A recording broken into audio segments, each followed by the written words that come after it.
Senhor, fazei-me instrumento de vossa paz. Olá, saudações a todos.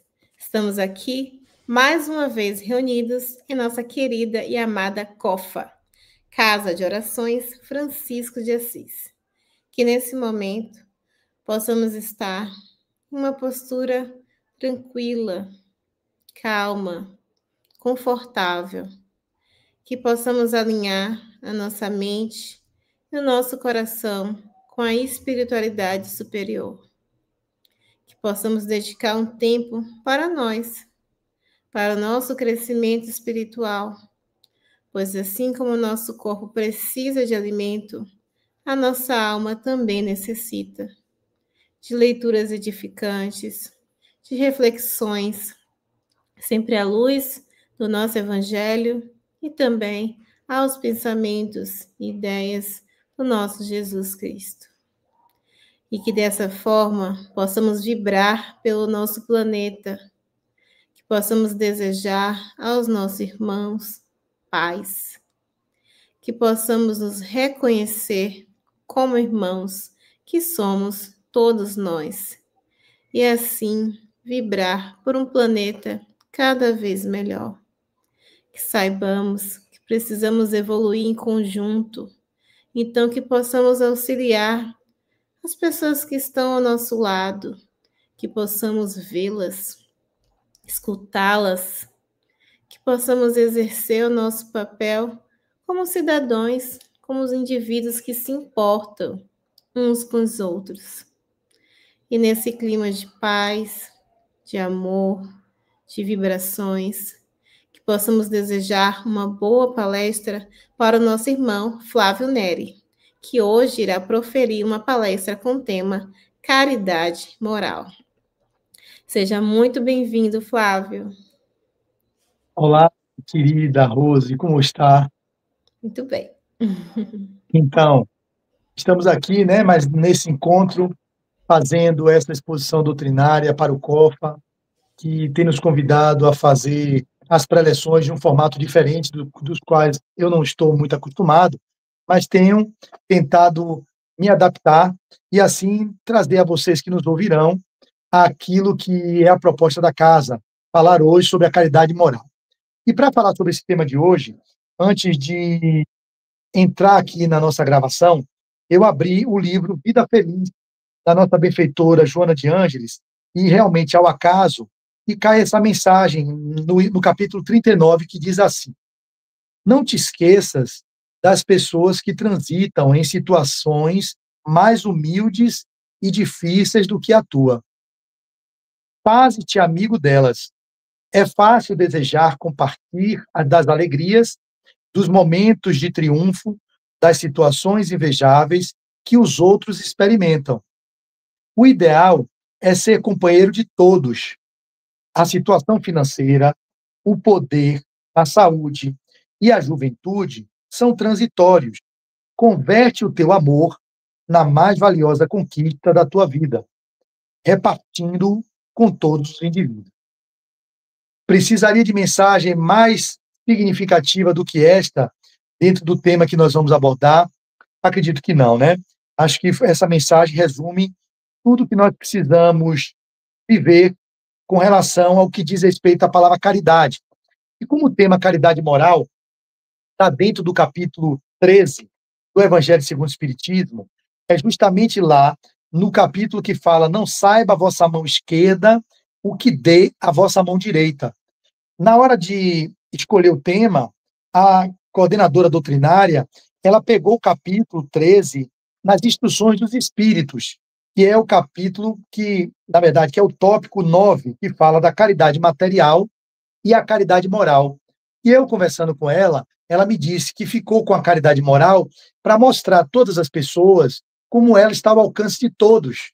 Porque a caridade material, alguns vão dizer que não teriam condições e que passa por privações e que isso dificultaria exercer a caridade material. Só que quando ela resume o tema caridade moral, você vai perceber, aquele que está me ouvindo, que todos são passíveis de vivenciar a caridade moral. E é justamente esse tópico que eu vou me ater, apesar de citar também um pouco sobre a caridade material.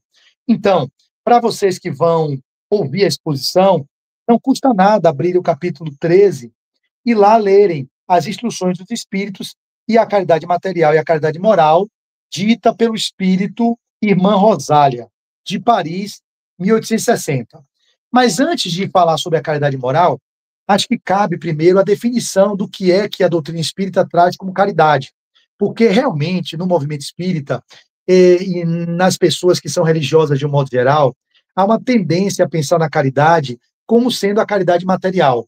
A gente tem essa imagem de, irmã Dulce fazia caridade, ela dava alimento aos pobres, ela abrigava os pobres, ela dava esmola, ou a caridade como esmola, é como um valor que você dá ao outro para que o outro possa manter a sua subsistência. Mas o sentido amplo e lato que o Espiritismo traz, ele amplia esse olhar da caridade com a definição da questão do Livro dos Espíritos, que está lá na questão 890, se eu não me engano, 886, que eu tenho de cabeça. O que a pergunta de Kardec é: qual o verdadeiro sentido da palavra caridade, como a entendia Jesus? Qual o verdadeiro sentido da palavra caridade? Perguntou Kardec aos espíritos, como a entendia Jesus. E a resposta dos espíritos foi: a caridade é benevolência para com todos, indulgência para com as faltas alheias e perdão às ofensas. Olha, quando você fala do sentido lato, no sentido amplo da caridade, você tem uma outra imagem do que poderia ser a caridade. E aí o tema caridade moral, conectado com o sentido amplo, que é a caridade, como entendia Jesus, segundo os espíritos, está ao alcance de todos. Ou seja, todos nós conseguimos exercer a caridade. Porque benevolência para com todos, indulgência para com as faltas alheias e o perdão das ofensas está ao alcance de todos. Ninguém pode se furtar de dizer que não tem condições de vivenciar a caridade. Ok, dizer que ninguém está distante de vivenciar a caridade é uma coisa, mas dizer que todos estão no lugar que exerce a caridade como ela deve ser vivida, aí vai uma distância maior. É óbvio que ela está ao alcance de todos, mas nem todos conseguimos vivenciar. Eu, por exemplo, quando falo da benevolência para com todos, eu já não exerço, porque eu não consigo ser benevolente para com todos. Não tem como. Eu ainda não atingi esse patamar de ser benevolente para com todos. Então, eu já estou fora do sentido amplo do que significa a palavra caridade. Aí você vai para o segundo tópico, indulgência para com as faltas alheias. Eu também não exerço a indulgência para com as faltas alheias, porque eu ainda sou intolerante com as faltas dos meus próximos, minha mãe, meu pai, meu irmão, minha irmã, minha esposa, e assim também com os outros, que são amigos, colegas de trabalho, colegas de profissão. Eu percebo, no autoconhecimento, que eu não tenho indulgência para com as faltas alheias. E o terceiro, que é perdão às ofensas. Isso mais ainda, eu percebo que eu estou distante. Eu venho exercendo a capacidade de não me magoar com as ofensas alheias, mas eu ainda não atingi o lugar que eu gostaria, que é o perdoar as ofensas, que é o termo lato da palavra perdão, que é doar por inteiro. O perdão é o ápice do amor.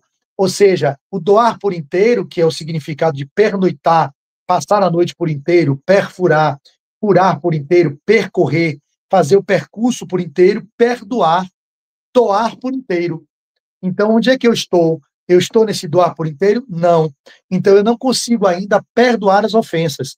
Muitas pessoas me ofendem, eu me melindro com as ofensas e eu luto para que não seja atingido pelas ofensas alheias, que é o meu propósito. Chegar no lugar onde eu destrone o ego, tire o ego do trono, que é aquele que tenta se envaidecer, se injuriar, se melindrar, se enraivar com o que os outros nos fazem, e assim, eu não tendo que me enraivecer, me melindrar, me indispor com o que os outros me fazem, eu não terei que vivenciar o esforço de ter que perdoar. O ideal seria esse, não ter que perdoar ninguém. Para que isso aconteça, eu preciso me trabalhar para que eu não me melindre, que eu não me sujeite ao que os outros me fazem, que eu seja o gestor das minhas próprias emoções, onde eu elabore aquilo que vem de modo a não deixar o ego em evidência, fazendo com que o self, a centelha divina, o ser essencial que eu sou, administre esses movimentos das relações interpessoais. Então, no que diz respeito ao sentido da caridade, vocês podem perceber inicialmente que eu não estou enquadrado em nenhum dos três com a resposta que foi dada a Kardec na questão 886. Então, ele vai complementar. A resposta dos espíritos é essa: benevolência para com todos, indulgência para com as imperfeições dos outros e perdão das ofensas. Esse é o sentido de caridade como a entendia Jesus. Kardec vai sinalizar. O amor e a caridade são o complemento da lei de justiça, pois amar o próximo é fazer-lhe todo o bem que nos seja possível e que desejáramos que nos fosse feito. Tal o sentido dessas palavras de Jesus: amai-vos uns aos outros como irmãos. E Kardec continua: a caridade, segundo Jesus, não se restringe à esmola. Olha aí, eu estou fazendo a ponte do Livro dos Espíritos com o Evangelho segundo o Espiritismo, e trarei interpretações de outros autores, como Joana de Ângeles, para ver o que ela tem de entendimento da caridade. Ela que era uma apóstola do Cristo, que foi Joana de Cusa, que veio como Clara de Assis, e que foi uma mentora de Divaldo Franco, e que tem muitas contribuições que nos trouxe na sua série psicológica, principalmente. Mas aqui, Kardec, que é a fonte basilar do entendimento que nós devemos ter para a interpretação da doutrina espírita, ele vai dizer que a caridade, segundo Jesus, ela não se restringe à esmola, abrange todas as relações em que nos achamos com os nossos semelhantes, sejam eles nossos inferiores, nossos iguais ou nossos superiores. Ela nos prescreve a indulgência, porque de indulgência precisamos nós mesmos. Eu, Flávio Neri, eu preciso da indulgência, da compaixão de Rose. Com todas as minhas inabilidades, como ela que está aqui nos bastidores, na organização dessa gravação, e teve paciência comigo em me chamar para a gravação, em pedir um horário que teria que ser mais útil para ela, para que ela pudesse editar o vídeo, e eu, no meu lugar de egoísta, querendo ver o que fosse mais confortável para mim. Ou seja, será que 6 horas seria bom? Ah, não pode ser 9, não. Ela 7, eu tenho a outra palestra. Ah, mas não podia ser amanhã, quarta-feira de manhã, quarta-feira eu trabalho, porque ela também tem a vida dela. Ela está dando um tempo da vida dela para o lado da doutrina espírita, como eu estou dispondo de um tempo meu que o meu propósito de vida é fazer as palestras nas casas espíritas. Isso me move e eu tenho muita alegria em estar fazendo isso. E agora, durante a minha preleção, eu sinto uma alegria, por mais que tenha sido meio que desagradável, porque eu não tenho essa habilidade ainda construída de ficar falando de uma gravação que posteriormente será divulgada. Pode ser para 2 pessoas que eu esteja falando, mas eu prefiro assim o ao vivo, que seja uma pessoa na live ou 2, como eu falo, sem aquela programação prévia, de eu ficar como fiquei antes com ela, preparando a luz. Eu já entro de chofre e vou falando. E aí seja o que Deus quiser. Mas tem outros que preferem gravar, porque ajusta a luz, corrige alguma fala equivocada. Para mim, não é tanto leve, para mim é mais a espontaneidade, que eu estou agora espontâneo falando para vocês, mas que antes de começar, não foi tão leve, agora está sendo. Então, ela precisou ter indulgência comigo, com as minhas faltas. Então, eu preciso também da indulgência do outro, e por que eu não posso ser indulgente com as faltas dos outros? Daí, Kardec continua. Ela nos prescreve, a caridade, a indulgência. Por quê? De indulgência precisamos nós mesmos e nos proíbe que humilhemos os desafortunados, contrariamente ao que se costuma fazer.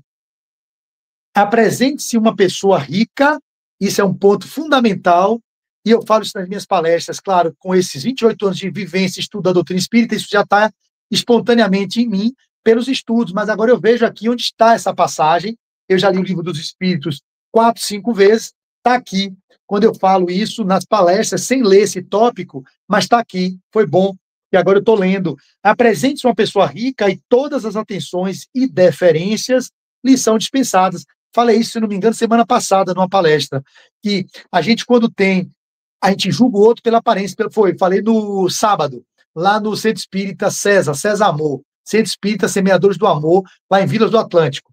Falei sobre isso, está lá no meu Instagram e está no canal deles também. Falei disso, que nós julgamos as pessoas pela aparência. Falei sobre o homem novo, um texto de Herculano Pires, que eu peguei o texto e fiz a preleção baseada nesse texto. Que a gente tem esse malveso de julgar as pessoas pelo que elas têm e não pelo que elas são. Ou seja, aquilo que a gente é que deveria ser o mote de avaliação do outro, e não. É o que a gente tem, o que a gente apresenta, é a persona, é o verniz, é o perfume que você usa, é a roupa que você veste, é o carro que você chega no escritório, é a casa que você mora, é o dinheiro que você tem na conta bancária. É assim que o gerente, um lugar que você pode ver isso muito bem, é quando vocês estão no banco.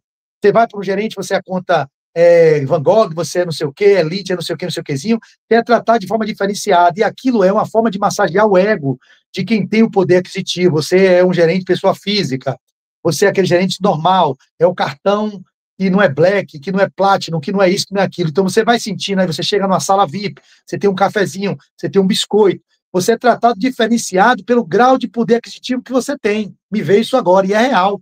Quanto mais dinheiro, mais você é bem tratado no banco. Quanto menos dinheiro, mais você é tratado de uma forma comum, sem muita, só verniz. A pessoa fica no verniz ali, vem cá, porque não pode também destratar, senão é discriminação. Mas no outro, o verniz é muito maior da aparência. Não, senta aqui, um cafezinho, vai para uma sala de ar-condicionado, e você fica engrandecido naquilo, envaidecido, porque você não quer fazer uma aplicação no CDB, você não quer passar no Tesouro Nacional, você não quer botar não sei o quê, seu dinheiro aqui, eu vou lhe dar um cartão aqui com um limite maior, não sei o que. Então, nós temos o malveso de julgar as pessoas pelo que elas têm e não pelo que elas são.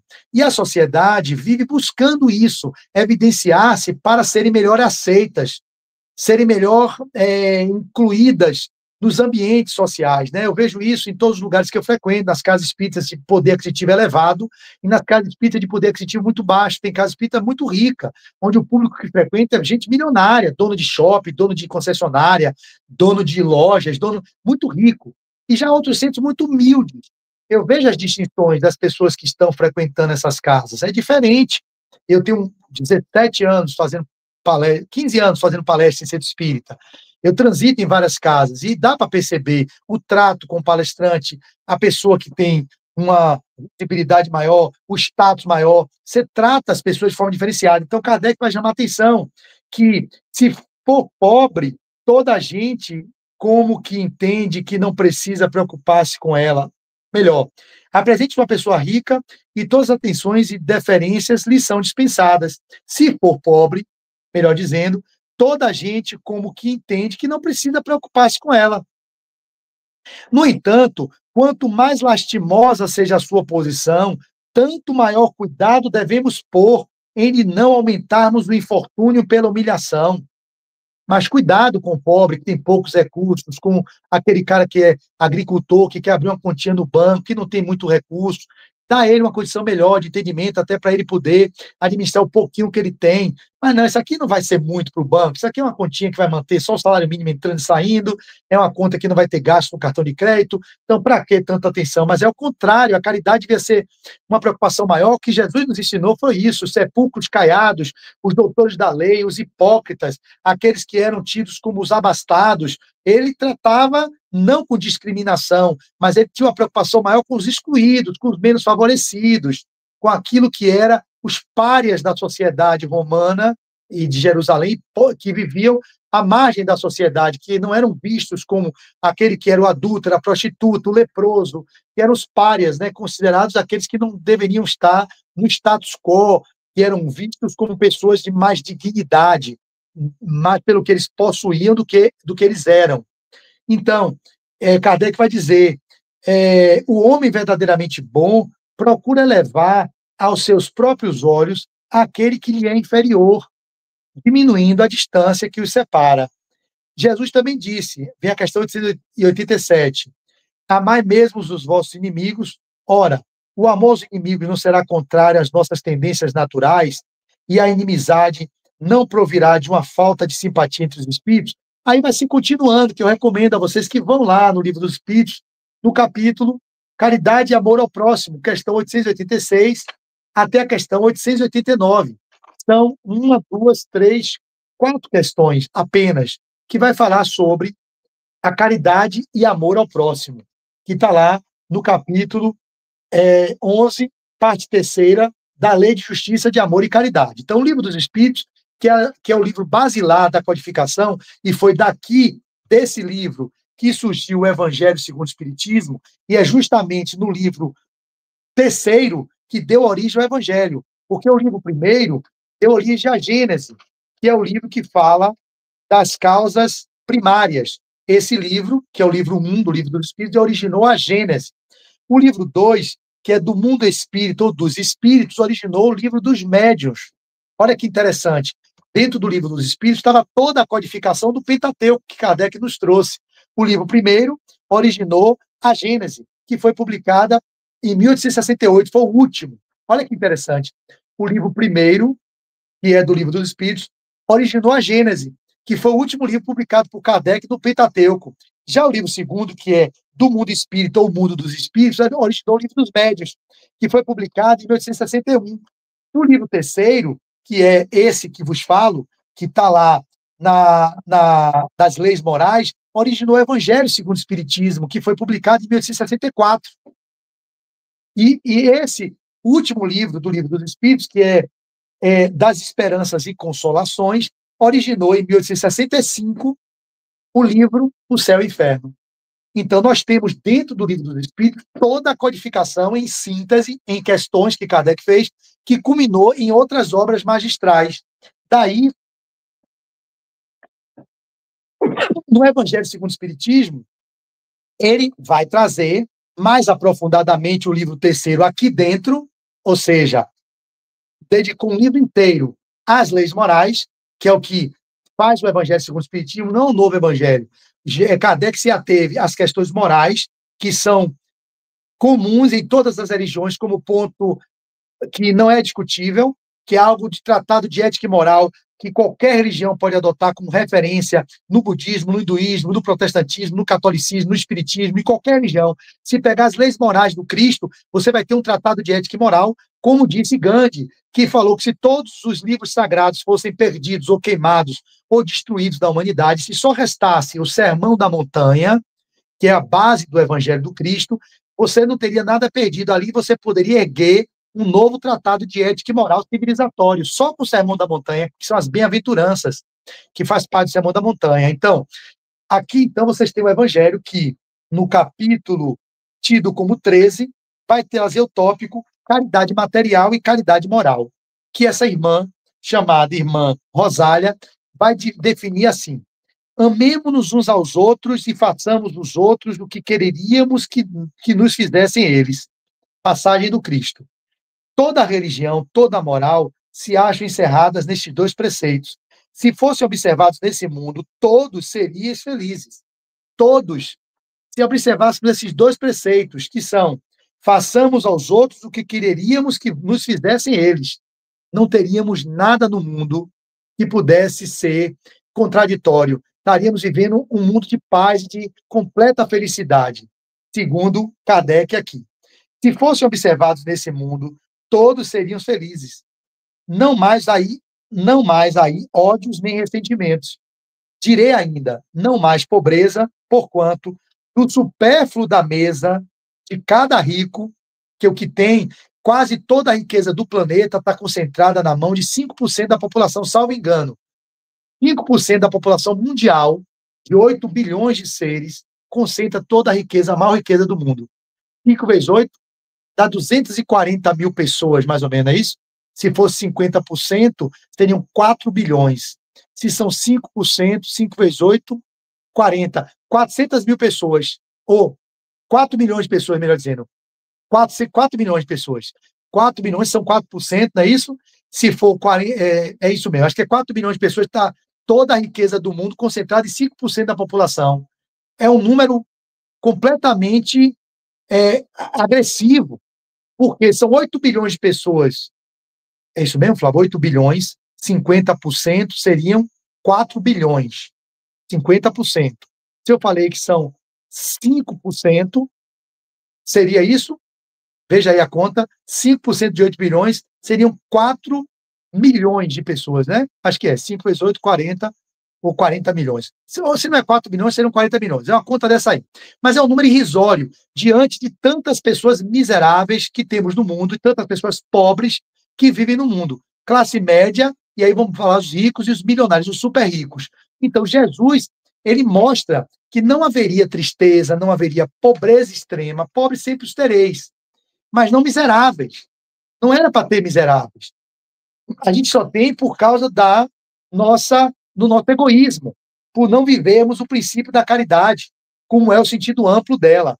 Então, direi ainda, não mais pobreza, porquanto do supérfluo da mesa de cada rico, muitos pobres se alimentariam, e não mais veríeis nos quarteirões sombrios onde habitei durante a minha última encarnação, pobres mulheres arrastando consigo miseráveis crianças a quem tudo falava. Quem que disse isso? A irmã Rosália. E ela continua: ricos, pensai nisto um pouco, auxiliais os infelizes, no caso aí os ricos materiais, que ela vai trazer depois a caridade moral, porque aqui o tópico é caridade material e caridade moral. Nossa fala é caridade moral, mas inclui a material. Por isso que eu vou ler o texto para vocês compreenderem que todos estão passíveis de poder exercer a caridade moral. Já disse no início da minha preleção. A material poderia estar restrita a alguns ricos, mas pessoas também que têm excedentes, e temos, eu como classe média, que sou, eu não sou rico, eu faço parte da classe média, eu tenho excedente, tenho supérfluo. E desse meu excedente, meu supérfluo, eu podia dispor para as pessoas mais necessitadas. E nem por isso me faltaria o necessário para viver uma vida digna. Então ela vai trazer os ricos. Ricos, pensai nisto um pouco, auxiliai os infelizes o melhor que puderdes. Dai para que Deus um dia vos retribua o bem que houverdes feito, para que tenhais, ao sairdes do vosso invólucro terreno, desse ergástulo, desse estojo de cartilagens e de ossos, um cortejo de espíritos agradecidos a receber-vos no limiar de um mundo mais ditoso. Se pudesseis saber da alegria que experimentei ao encontrar no além aqueles a quem, na minha última existência, me fora dado servir. Então, irmã Rosália serviu a muitas pessoas e no além ela sentiu uma alegria imensa sendo agraciada e recebida por aquelas que ela beneficiou. Assim foi o doutor Bezerra de Menezes, quando adentrou o mundo espiritual, uma plena de espíritos agradecendo que o antecederam, né? Morreram antes dele, mas que agradecia a ele toda a caridade que ele teve quanto médico dos pobres que foi. Assim, André Luiz não teve o mesmo. André Luiz foi ter depois uma prece de alguém que ele atendeu, algumas pessoas que ele fez atendimento voluntário, como ele era um médico, mas atendia a alta sociedade. De vez em quando, ele prestava o serviço de beneficência. E aí aquelas pessoas guardaram ele na mente, olha como é interessante isso, e passaram a orar por ele.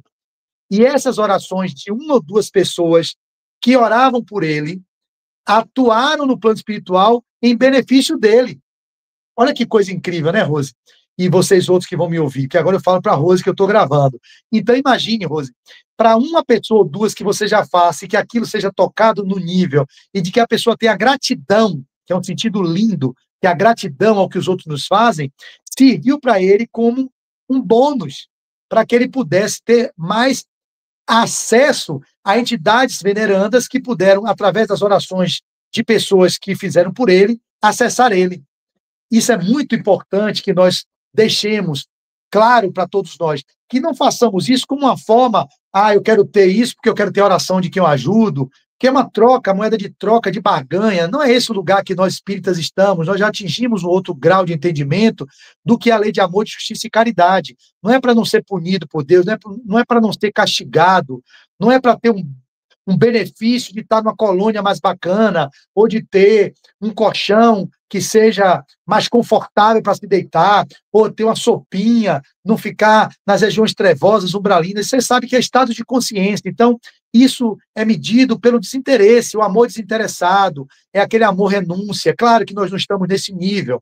Passamos inicialmente que seja por interesse da recompensa aqui, de o reconhecimento que você é bondoso, como Flávio é um cara caridoso, ou como Rose faz caridade, que seja, que a semente disso está em nós, e que um dia isso possa ser feito de uma forma desinteressada, pelo simples ato de servir, pelo simples fato de amar, porque caridade é o amor, no sentido amplo, como eu disse no início. Então, ela continua, Amai, portanto, o vosso próximo, amai-o como a vós mesmos, pois já sabeis agora que, repelindo um desgraçado, estareis, quiçá, afastando de vós um irmão, um pai, um amigo vosso de outrora.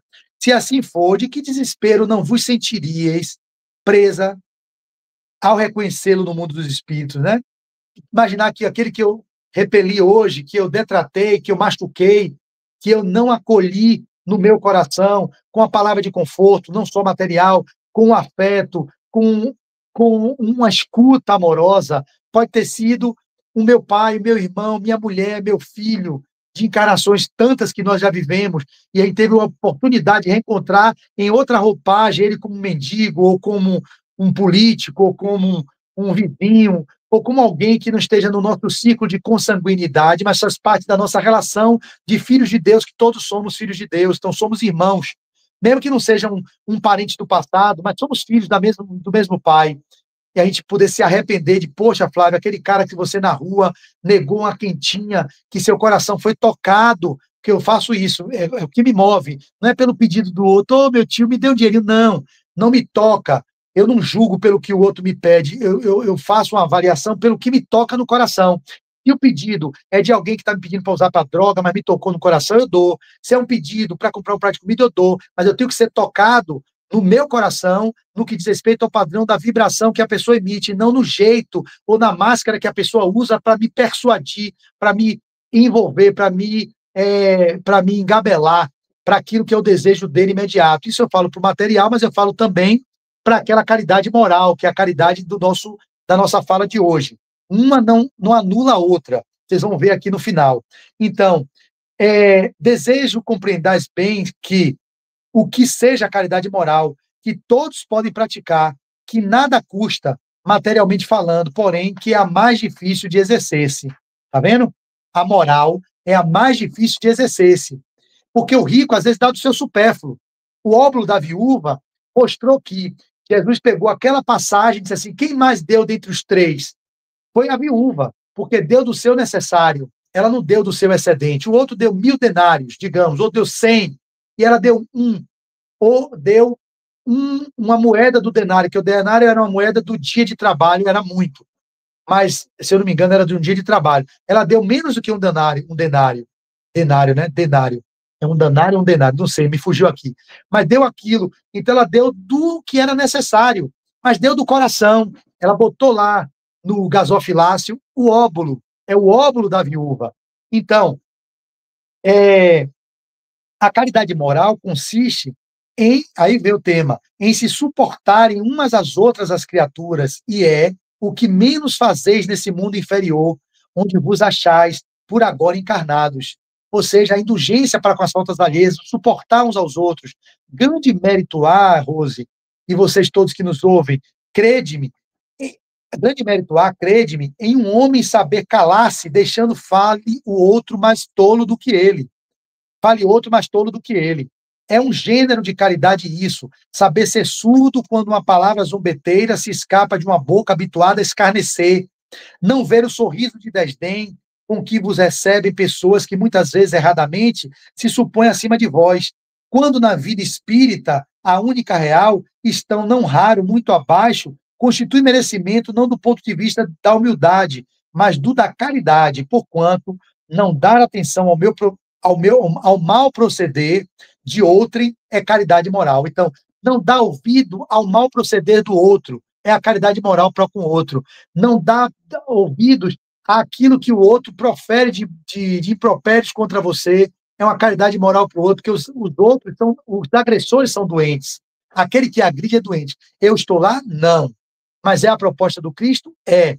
É essa a proposta de Jesus. É a indulgência para com as faltas dos outros, perdoar as ofensas e benevolência para com todos, inclui todos os seres inanimados e animados. Porque os animais também, as plantas, a natureza, isso é benevolência para com todos, para com toda a criatura e tudo aquilo que foi criado por Deus. E aí, finalizando, essa caridade, no entanto, não deve obstar a outra. Tende, porém, cuidado, principalmente em não tratar com desprezo o vosso semelhante. Lembrai-vos de tudo o que já vos tenho dito, tende presente sempre que, repelindo um poder, talvez repilais um espírito que vos foi caro. Não, tende presente sempre que, repelindo um pobre, é um poder, repelindo um pobre, talvez repilais um espírito que vos foi caro e que, no momento, se encontra em posição inferior à vossa. Encontrei aqui um dos pobres da terra, ela, irmã Rosália. Encontrei aqui no plano espiritual, encontrei aqui um dos pobres da terra a quem, por felicidade, eu puder auxiliar algumas vezes e ao qual, a meu turno, tenho agora de implorar auxílio. Ou seja, ela auxiliou várias vezes um pobre na terra que lá no plano espiritual ela teve que implorar a ele auxílio para ela. Que coisa linda! Lembrai-vos, e aí termino, de que Jesus, eu termino a leitura, lembrai-vos de que Jesus disse que todos somos irmãos, e pensai sempre nisso. Antes de repelirdes o leproso ou o mendigo a Deus, pensai nos que sofrem e orai. Irmã Rosália, Paris, 1860.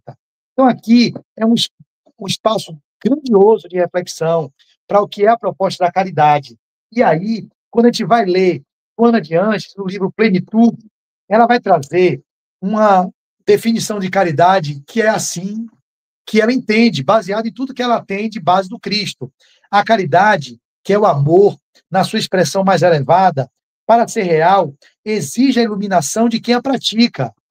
Não há como ser caridoso para com o outro se você não é caridoso para consigo próprio. Não há como eu amar o outro se eu não amo a mim mesmo. E aí é uma confusão enorme. O que é o amor próprio, o que é o auto-amor. O auto-amor é o cuidado com a essência divina que somos. O amor próprio é aquilo que você fica cultivando os interesses do ego. Então, a caridade para com o outro começa para com a caridade consigo mesmo. É desse lugar que eu tenho como entregar ao outro aquilo que eu cultivei em mim. O mais é hipocrisia. Tudo mais é hipocrisia. Eu não tenho como ser benevolente para com outros se eu não sou para comigo. Eu não tenho que ser como indulgente para com o outro se eu não sou indulgente para com as minhas faltas. Eu não tenho como perdoar os outros se eu não tenho como ter o auto-perdão. Então, não há como exercer caridade moral, e aí eu digo isso com convicção plena, se você não tem a caridade para com você. Ah, Flávio, então é egoísmo? Não. Eu acabei de dizer, a caridade para com você é você se perceber do humano comum e imperfeito como inabilidades que trazemos na nossa trajetória de evolução. O auto-perdão é a premissa básica, eu vou falar sobre isso amanhã lá no Centro Espírita, lá no GPEC, Espírita Perseverança e Caridade na Ladeira da Graça. Eu vou falar sobre perdão e reconciliação. E já estou aqui praticamente com alguns conteúdos que eu vou falar amanhã presencial, às 7 horas, lá, na verdade, vocês que estão me ouvindo, vão me ouvir na quinta-feira, 19 horas. E essa palestra que eu vou fazer vai ser na quarta-feira, amanhã, porque eu estou gravando isso agora com Rose na terça. Estamos gravando na terça, eu amanhã, quarta, vou fazer uma palestra, mas vocês vão me ouvir na quinta, vocês vão entender que eu já fiz a palestra, olha que interessante, que eu fiz a palestra no dia anterior ao que vocês estão me ouvindo. Quando vocês me ouvirem, a Flávia fez a palestra ontem. Aí, se vocês não vão saber, vocês vão no meu Instagram, que eu vou publicar lá na minha página, para complementar um pouco esse entendimento do perdão, da reconciliação, e eu vou tocar nesse assunto da reconciliação comigo mesmo, do perdão a mim mesmo, do auto-perdão, do auto-amor, que não é o escopo da nossa fala de hoje. E aí ela continua. A caridade, que é o amor na sua expressão mais elevada, Rose, para ser real, exige a iluminação de quem a pratica. Ela está muito clara, exige a iluminação de quem pratica, facultando-lhe, ao mesmo tempo, um constante aprimoramento de propósitos que induzem à abnegação e à vitória sobre as tendências primitivas que permanecem dominadoras. Então, domar as minhas más inclinações, o verdadeiro espírito é reconhecido pelo esforço que empreende em domar as suas más inclinações. Eu sou espírita? Sou. Sou um verdadeiro espírita? Sou. Por quê?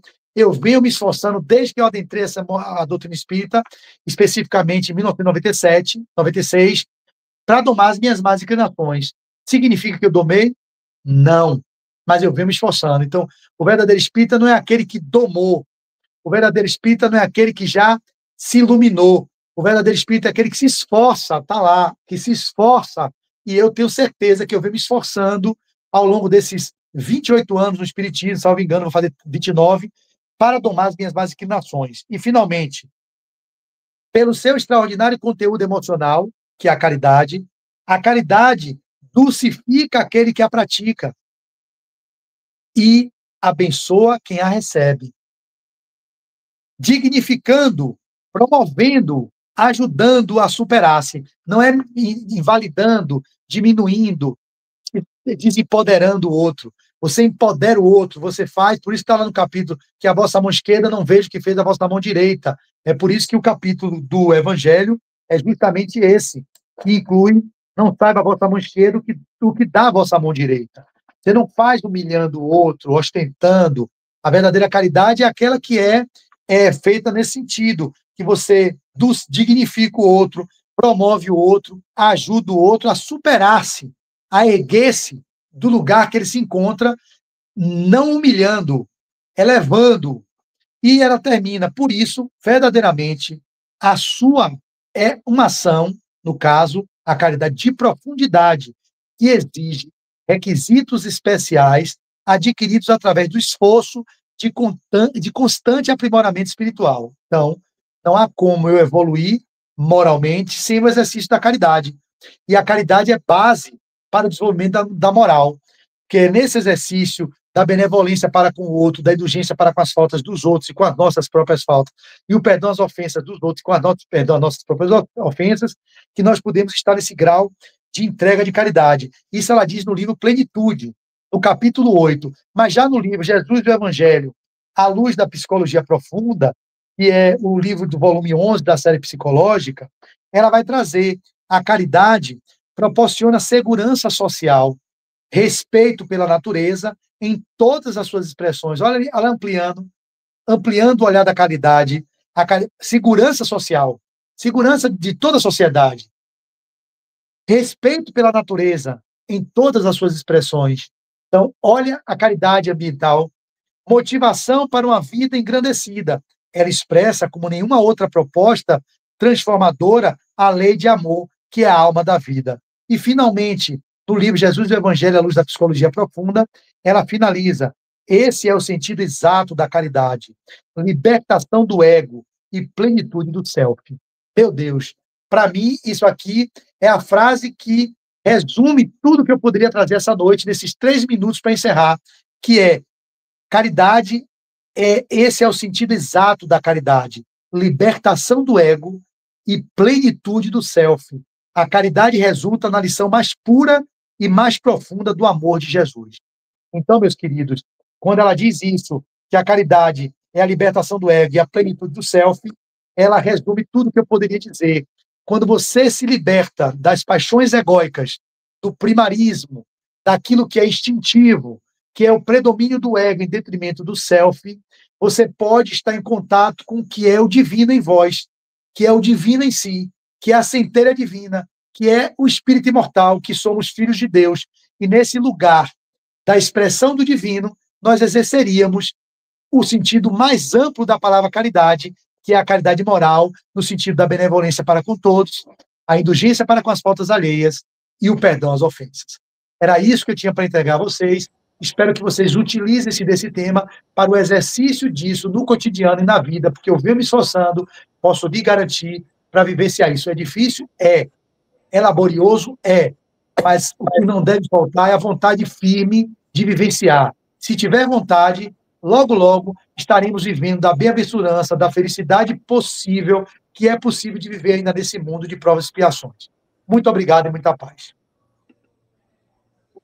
E nós que agradecemos por essa maravilhosa palestra. Espero que tenha se sentido confortável, a gente trouxe máximo nesse ambiente, porque as pessoas que estão ouvindo vão ficar maravilhadas, né? Realmente foi uma reflexão muito profunda, que possamos colocar em prática. Afinal, senão não vale nada a pena, né, gente? Aproveitar esse momento, somente entrar por um ouvido e sair pelo outro. Que possamos absorver e praticar, porque é o seu convite que é feito a todos nós. Vamos aproveitar essa oportunidade na Terra. Deu muito trabalho a gente estar aqui, gente. Então, que possamos realmente exercer com alegria, com motivação, possamos cada dia ser um pouquinho melhor que no dia anterior. Então, agradeço novamente a Flávio, agradeço a todos que estão aqui nos acompanhando e não esqueçam, curtir esse canal, compartilhar essa palestra para que ela possa alcançar cada vez mais pessoas. Muito obrigada. Eu poderia até finalizar cantando a oração de São Francisco, mas eu tenho medo que derrube. Eu tocaria no violão, mas quando a gente faz isso, eu parei, me perguntaram por que, Flávio, você parou de tocar nas suas palestras? Eu parei por isso, porque o YouTube pega aquilo, mesmo a oração de São Francisco, que é uma oração, para mim, considerada de domínio público, não é? Você já passou por isso? E aí, quando toca, o Instagram derruba, não é isso? Exato. Ou o YouTube derruba. Então, o YouTube derruba direitos autorais. É uma pena. Eu tocaria aqui para a gente. Mesmo fazendo instrumental dela, eles derrubam, né? Não. Vamos ficar nesse gostinho de quero mais. Quem sabe, num momento ao vivo, presencial, lá na COFA, teremos esse prazer de ouvi-lo. Com certeza. Muito obrigada. Até a próxima. Tchau, gente.